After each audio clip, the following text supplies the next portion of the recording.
નમસ્કાર દર્શક મિત્રો, એચડી ન્યૂઝમાં આપનું હાર્દિક સ્વાગત છે।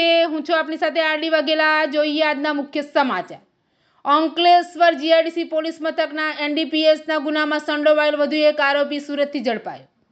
અંકલેશ્વર જીઆઈડીસી પોલીસ મથકના એનડીપીએસ ગુનામાં સંડોવાયેલ વધુ એક આરોપીને પોલીસે સુરત ખાતેથી ઝડપી પાડી વધુ તપાસ હાથ ધરી છે।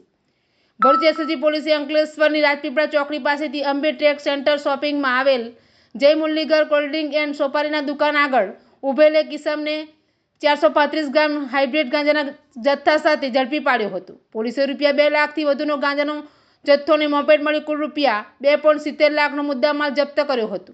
સમગ્ર મામલે પોલીસે મીરાનગરમાં રહેતા આકાશ શ્રીરામ યાદવ અને વિવેક ચૌહાણ સહિતના અગાઉ 5 ઇસમોને ઝડપી પાડ્યા હતા। આ ગુનામાં સંડોવાયેલ સુરત શહેરના નાનપુરાના સુથાર મોહલ્લામાં રહેતા મથન સંજીવ ચૌહાણને ઝડપી પાડી પોલીસે વધુ તપાસ હાથ ધરી છે।